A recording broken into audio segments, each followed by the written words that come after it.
After the ending of Dragon Ball GT in 1997, it marked the end of an era for the Dragon Ball series during the golden age of Shonen Jump.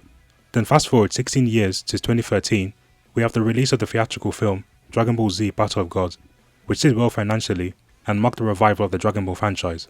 2 years later, Resurrection F releases in 2015 and became another success at the theatres. Then shortly after, Dragon Ball Super was announced as a weekly anime series. It was set to take place during the 10 years between the defeat of Kid Buu and Goku meeting Oob at the end, and this marked the return of the Dragon Ball anime, which got a lot of lifelong fans excited for it. But I feel that because of the way the Dragon Ball Super anime was handled, I think that a lot of fans ended up becoming disappointed with the series and would have preferred it if it never existed. That does not mean that everyone was unhappy with the series, because there are many people who enjoyed the series and are very eager for the anime to return one day, myself included. And I think that most people would agree that the manga version, written by Toyotaro, is better and more consistent than the anime version. But most people only watched the anime since it was ahead and it was the more popular medium. So because of how the anime first started and the decisions that were made during its production, it did leave a poor taste in a lot of people's mouths when they first started watching the Dragon Ball Super anime. This video is going to go through the problems of the Dragon Ball Super anime and how it ruined its reputation, and I'm also going to go through how the anime can improve when the anime eventually comes back. So the first thing I want to go over is the fact that the first two arcs of the Dragon Ball Super anime were literally retellings of the previous two movies. This is already a problem because going into Dragon Ball Super, we knew what to expect and we knew what was going to happen because most fans had already seen the films, so there was no need in recapping them, especially since the Resurrection F movie released in April of 2015 and the Dragon Ball Super anime would adapt the Resurrection F arc in November of 2015, which is just 7 months after the movie came out. And what's worse is that these retellings were not better than their movie counterparts. The art and animation from these retellings were not on the same level of quality as the movie versions, and the arcs were also dragged out and slower paced, like the rock paper scissors match between Beerus and Oolong for example, and this just made the overall viewing experience that much worse. Although the Dragon Ball Super anime added in new content to these retellings to make them different, it still didn't really help much because a lot of these changes were just unnecessary. In the Resurrection F arc, Piccolo sacrifices himself to save Gohan from the energy blast, which did not happen in the movie version, and this change was just pointless because we knew that Piccolo was going to come back anyways, and we also see Piccolo at the end of Z, so we knew he was going to come back. It seems they only killed Piccolo in this scene as a way to pay homage to his first sacrifice against Nappa during the Saiyan saga, but just doing this scene again isn't going to hit the same because back then, that was the first time we saw Piccolo do something heroic, and we saw him change into a better person, so there was no point in doing this scene again with Gohan as an adult. You could literally cut that scene out and nothing would change. Captain Ginyu also came back during the anime version of this arc, and this just seemed as a way to drag on the fight between the Z fighters and the Frieza army, because as soon as Vegeta comes in, he just one-shots him and then that was it. It honestly would have been better to have Gotenks be the one to kill him instead, since Gotenks wasn't in the movie version, but for some reason he defuses as soon as he enters the battlefield, even though the duration for the fusion is supposed to be 30 minutes.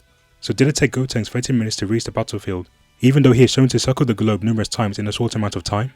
That just makes no fucking sense. And Captain Ginyu shouldn't even be alive, because when Kid Buu destroyed Earth, they used the Dragon Balls to bring back everyone who was good, meaning that Ginyu should have stayed dead. It's plot holes like these that make the readaptations worse than the actual movies. If someone told me that they wanted to watch Dragon Ball Super, I would just tell them to watch the movies and then start from the Universe 6 tournament from there. I also don't like the pacing of the readaptations from the movie.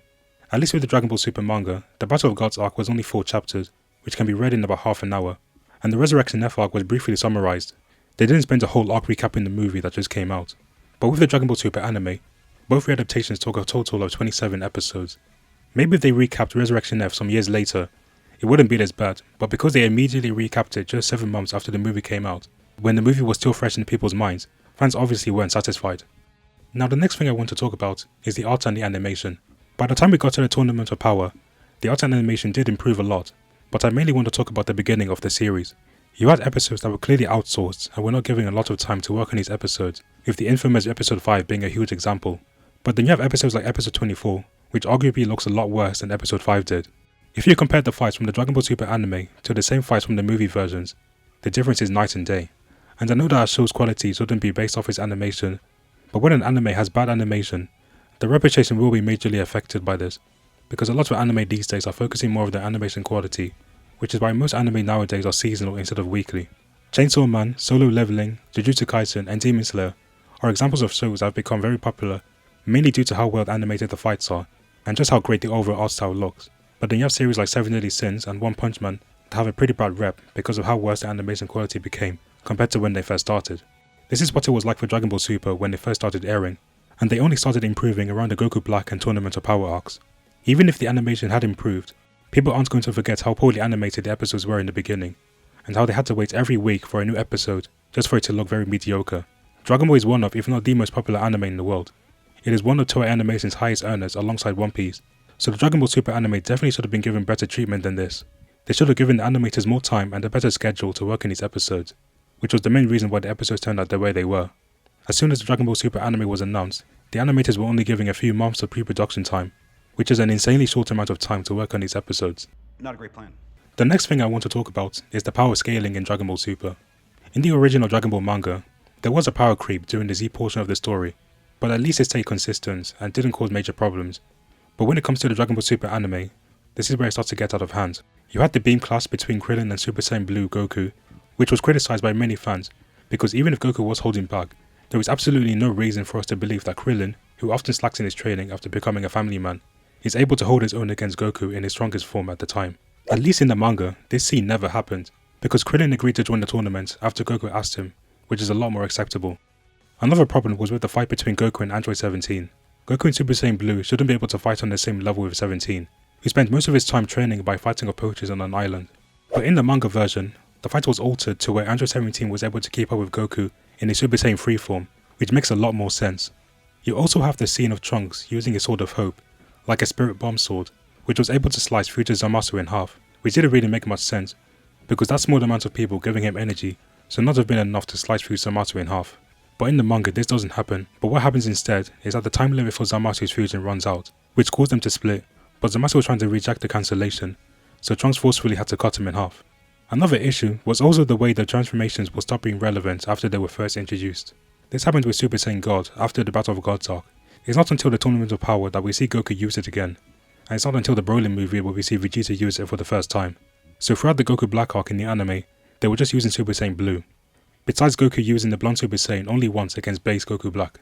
But in the manga, you see Goku and Vegeta use their regular Super Saiyan forms, their Super Saiyan God forms, and you also see Goku Black using the Blonde Super Saiyan in the beginning, before unlocking Rose. This made the Super Saiyan Blue transformation more valuable, because it served more as a last resort. And then there was also Trunks' Super Saiyan Rage form, which is an anime-only transformation, and it seems to have come out of nowhere, and Trunks was able to keep up with Goku Black and Zamasu, even though Trunks was nowhere near Goku and Vegeta's level, because they had Super Saiyan Blue, and Trunks only had up to Super Saiyan 2 at the time. It seems that this new Super Saiyan Rage form only happened due to plot convenience, which caused some inconsistencies in the power scaling, and this is an anime-only form, meaning that this never happens in the manga. So most of the power scaling problems in Dragon Ball Super stemmed from the anime version, whereas the manga version at least tried to stay consistent, which is why I think the power scaling is another reason how the anime ruined Dragon Ball Super's reputation. So with the Dragon Ball Super anime, it had problems like the power scaling, movie retellings with lesser quality, and poor art and poor animation at the beginning of the series, which all contributed to Dragon Ball Super getting a bad rep. But I think that if Dragon Ball Super were to return, I think it will have a much greater rep than ever before. In January of 2026, we are supposed to be getting 2 new projects from Dragon Ball. Now I'm not saying that this confirms that the Dragon Ball Super anime will return, but there is a possibility of that happening.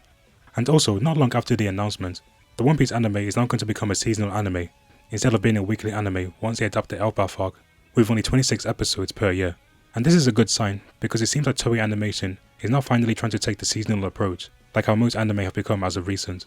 They could adapt the Moro and Granola arcs in a seasonal format, for about 24 episodes each, because the Moro arc ran for 26 monthly chapters, and the Granola arc ran for 21 monthly chapters. And making these arcs go seasonal will mean that the animators will be given more time to work on their episodes and meet their deadlines in time. And this will fix the issue that Dragon Ball Super had in the beginning, with its inconsistent art and animation. And if the Dragon Ball Super anime was to come back, that means they can also readapt the Broly and superhero movies, but I think this time it will be done better. This is because it has been 7 years since the Broly movie first released, so readapting the Broly movie in the anime wouldn't be as frustrating, and they could also add in the new content that was cut from the movie, since Toriyama's original script for the Broly movie was roughly 3 hours long, but then it got cut in half. And with the superhero movie, the film came out 3 years ago, but unlike the previous films, this was the first film where they decided to use 3D models instead of the traditional 2D animation. So if the Super anime was to return, and they readapt the superhero movie, it will be shown in 2D animation, and I think this will excite a lot of fans, and will definitely give the Super anime a lot more praise.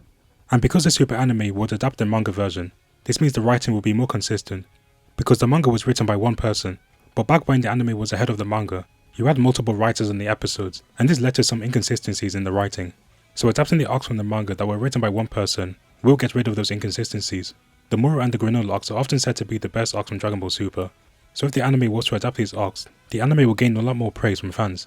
We'll just have to wait for the announcement in January, fingers crossed. Please like, subscribe, and thank you guys so much for watching.